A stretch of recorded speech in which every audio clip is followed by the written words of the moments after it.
Môre almal. Ja, dis Sondag, ons staan voor 'n nuwe week met nuwe uitdagings. Maar ons het die Here en ons kan die week kan maar kom met al sy dinge. Ons sal glo en vertrou in die Here wat ons nog heeltyd gedra het. Weet julle, ek doen vanoggend Bybelstudie. En ek lees toe nou van Dawid hoe sy manne teen hom gedreig het toe die vyand kom om hulle kinders en hulle vroue te vermoor. En toe draai Dawid se manne teen hom. En toe staan hy alleen. En toe weet julle wat wil hulle met hom maak? Toe wil hulle sy einste manne wat nog heeltyd saam met hom geveg het. Sy einste manne wou hom stenig. Toe dink ek, ja, so is die mens. As ek nou moet dink aan my eie lewe, hoe ek verwerp was, deur naasbestaandes op straat gegooi was, maar hy sien hulle aan toe ek op straat gegooi was, soos toe my klere soos niks uitgegooi was. Die Here het geweet. Die Here het geweet wat die waarheid is.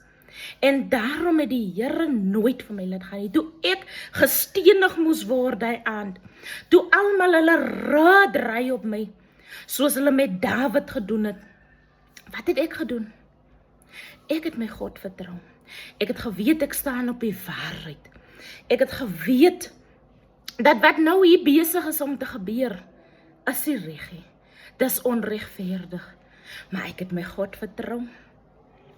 En hy sê alle aand het ek herberg gekry. Dis wat die Here doen. As jy vir die wolwe gegooi word, dan tree die Here in en hy sê nie my kind nie en hy kom ruk vir jou daar uit. En hy kom wys vir jou vyande wat hy met jou kan doen. Hoe hy vir jou oplig voor jou vyande. Voor hulle aangesigte lig hy jou op. En hulle staan met skaamgesigte vir die goed wat hulle gedoen het. Ja, definitief. Definitief.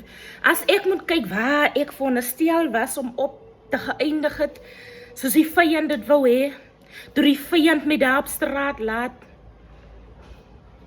waar sou ek myself bevind het as dit nie vir die Here was nie? Maar die Here was met my elke tree wat ek gegee het. Toe familielede sonder om uit te vind wat die waarheid is, toe familielede hulle raap my draai. Nie een familielid het gekom en gevra, het jy 'n stukkie brood om te eet? Is jy veilig nie? Niemand. En die Here het dit raak gesien, waartoe ek moes gaan. En wat doen die Here met my? Hy vat my. In my finale jaar van studies gebeur dit so.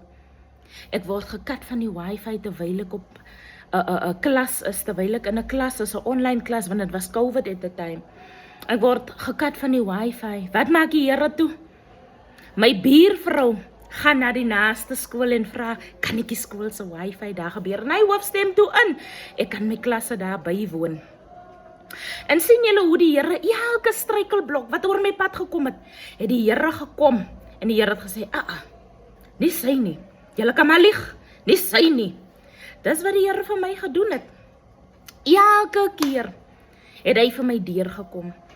Die Here het gemaak dat ek my studies kon voltooi het. Dankie Here. Deur die Here het ek 'n goeie man gevind en mind you dit was nou, ek moes eers op my eie kom om my man te vind, want ek was die hele tyd van hom af weggehou. Maar dis 'n storie vir 'n ander dag. En die Here het dit so bewerkstellig dat ons wel by mekaar uitgekom het. En ja, so alles het in plek geval. En weet julle, ek is nie spytig. Ja, dit was seer destyds toe het gebeur het. Want ek het alleen gevoel. Ek bedoel die persone in wie jy jou vertroue geplaas het, jou familie, jou naasbestaandes, draai hulle raap jou. En ek was seer at the time. En veral vir die feit dat my kind van my af weggevat was. Maar wat het die Here gemaak? Deur 'n hof, of deur die hof, het ek full custody gekry oor my kind, want ek is nie 'n dronklappie. Ek is nie 'n whatever nie. Ek is 'n verantwoordelike mens. En die Here ken my en die Here weet, toe hy kind van my af weggevat word, was dit spytvolheid. Die Here weet dit. En dis hoekom hy my kind vir my teruggegee het en het ons vandag 'n goeie lewe saam.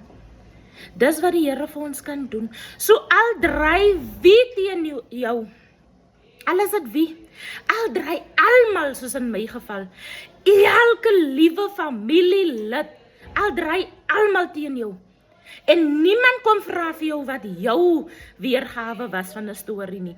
Niemand vra vir jou of jy okay is nie. Moenie worry nie.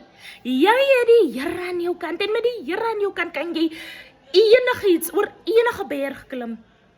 Glo my vandag. So as dit vir jou voel dat jy kan nie vandag aangaan nie. Ek het niemand in my kone nie. Daar's niemand wat saam met my staan nie. Onthou die Here is altyd met jou. En net soos hy daai aand toe ek op straat uitgegooi was, net soos hy daai aand vir my deurgekom het, sal hy vir u ook deurkom. Hy sal definitief vir u deurkom. Jy moet net glo en jy moet net aanhou vashou aan hom. So vra jouself vandag, in wie plaas jy jou vertroue vandag? Want ek het my vertroue het ek in die Here geplaas. En kyk waar staan ek vandag. Prys die Here. So vra jouself vandag, in wie plaas ek my vertroue vandag? Mag dit 'n geseënde dag wees.